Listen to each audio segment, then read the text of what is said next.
Queridos irmãos e irmãs, desde o domingo passado, nós estamos já no terceiro grande discurso de Jesus no Evangelho de Mateus. O primeiro é o Sermão da Montanha, o segundo é o Sermão Missionário ou do Envio, e o terceiro, que é o capítulo 13 do Evangelho de São Mateus, é o Sermão das Parábolas, ou Discurso das Parábolas, onde São Mateus reúne 7 parábolas contadas por Jesus.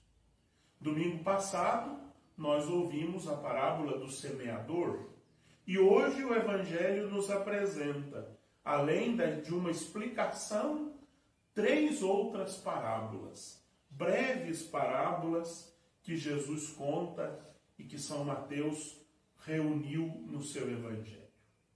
Essas 3 parábolas foram colocadas juntas por São Mateus no seu Evangelho e nos são apresentadas juntas na liturgia deste domingo, porque elas respondem a 3 problemas, a 3 tentações que existiam na comunidade de Mateus e que existem nas nossas comunidades até hoje.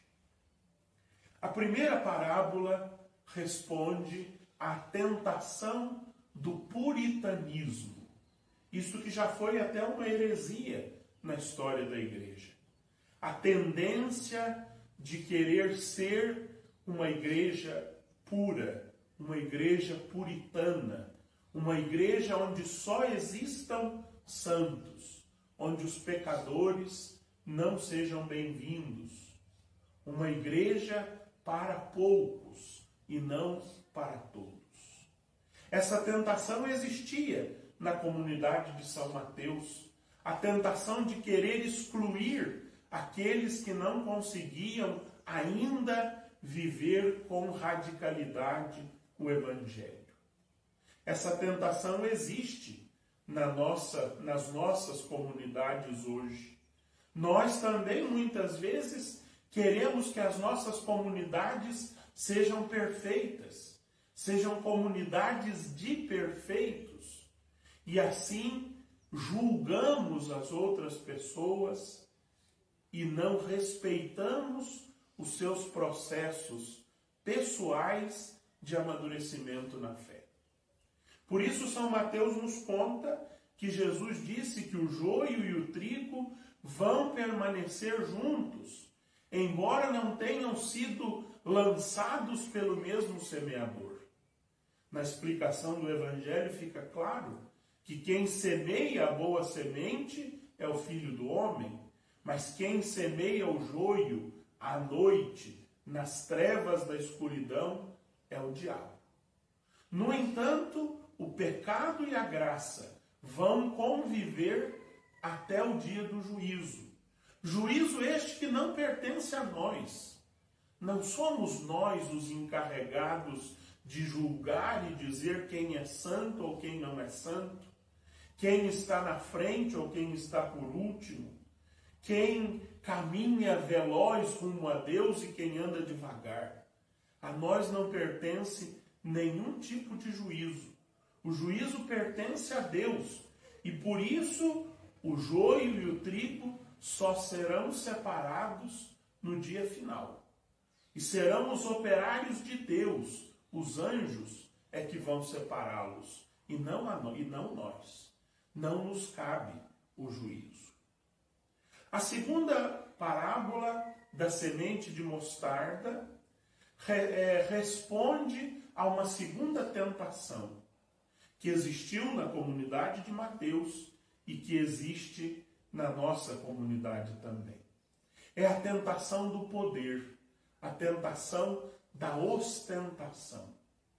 Muitas vezes nós queremos que a nossa comunidade seja poderosa, seja ostentosa, seja todo mundo veja, ela apareça, seja a igreja mais bonita, seja tudo para superar os outros. E Jesus diz não. O reino não é assim. O reino não cresce ostensivamente. A dinâmica do reino é outra, e ela vai aparecer na terceira parábola. Mas a igreja existe na pequenez e existe para servir. Ela é a menor de todas as sementes, mas quando ela cresce, ela se torna a maior de todas as árvores, para expressar o seu poder, para mandar nas outras árvores? Não. Única e exclusivamente para servir. Todo o poder que nós tivermos, individualmente como cristãos, ou comunitariamente como comunidades eclesiais, ou como igreja, deve servir unicamente para servir. Para que as aves do céu venham e se abriguem à nossa sombra.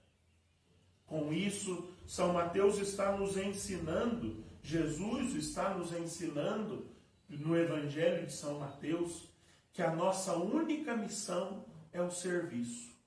O poder não deve estar no horizonte dos nossos desejos, mas única e exclusivamente o serviço aos mais vulneráveis. A terceira parábola é uma parábola revolucionária, porque ela apresenta duas personagens desprezadas pelos interlocutores de Jesus, pelos judeus. Primeiro, o fermento.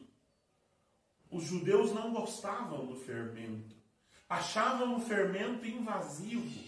Achavam o fermento subversivo, porque ele muda a aparência e a situação da massa. Basta nós recordarmos que nós herdamos dos judeus o mandato de que na liturgia nós usemos apenas pão sem fermento. O fermento não é bem-vindo para os judeus. Mas não só o fermento.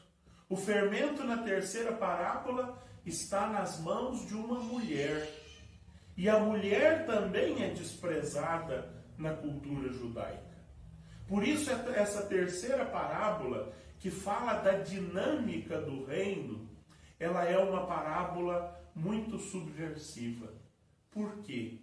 Porque ela nos faz vencer a tentação da força.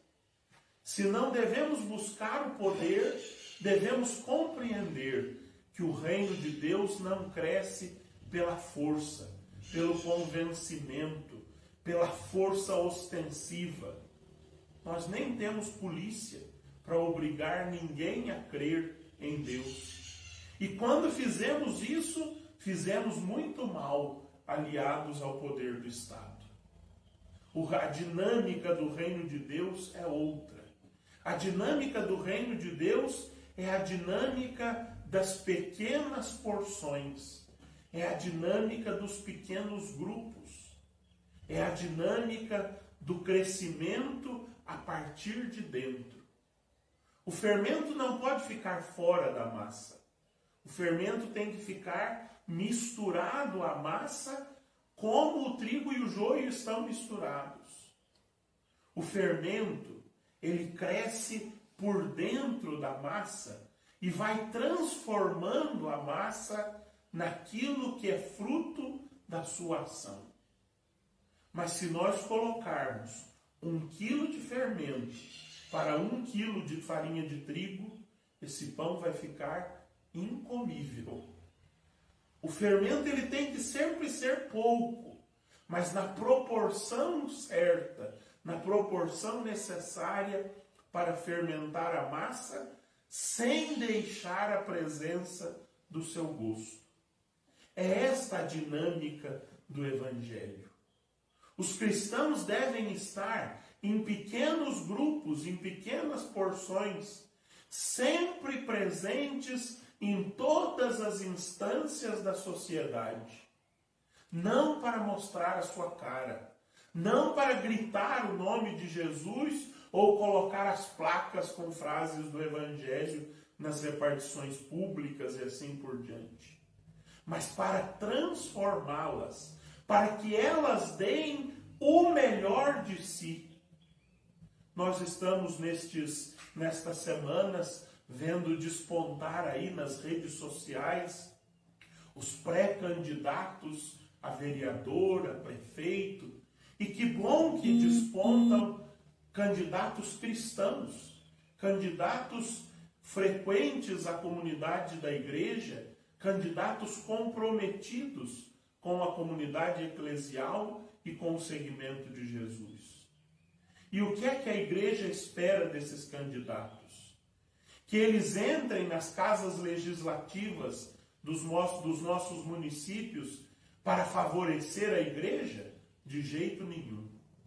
Que eles entrem lá para colocar na Câmara Municipal uma imagem de Nossa Senhora? Não, a imagem pode ficar na igreja.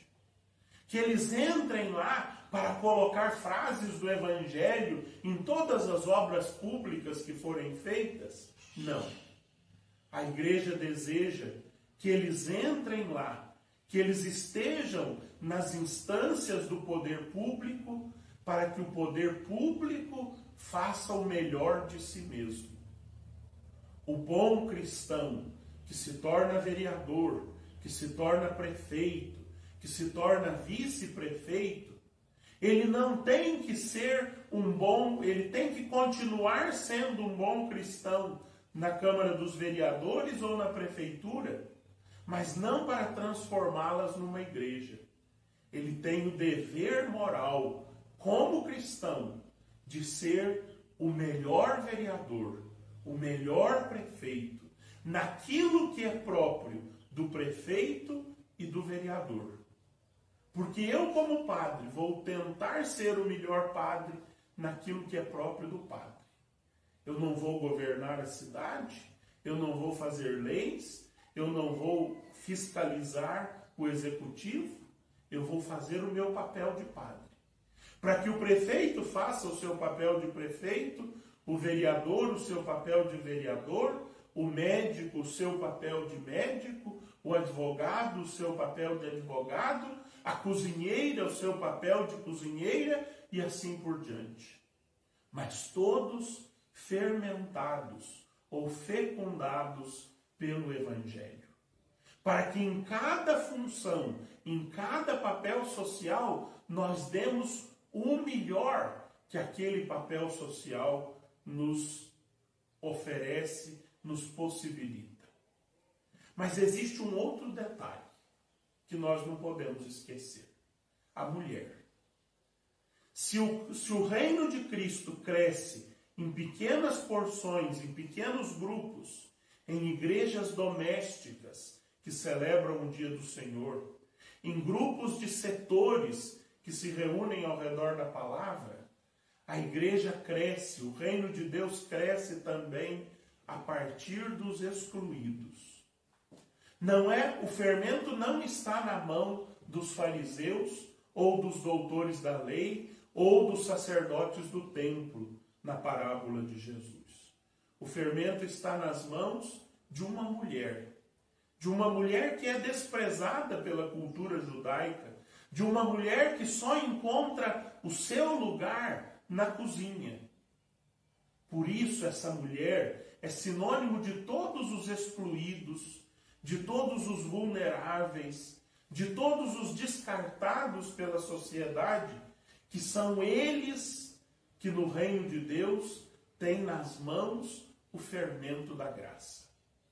Pequenos grupos e grupos de excluídos. Aí está a dinâmica do crescimento do reino de Deus. São parábolas que exigem de nós conversão.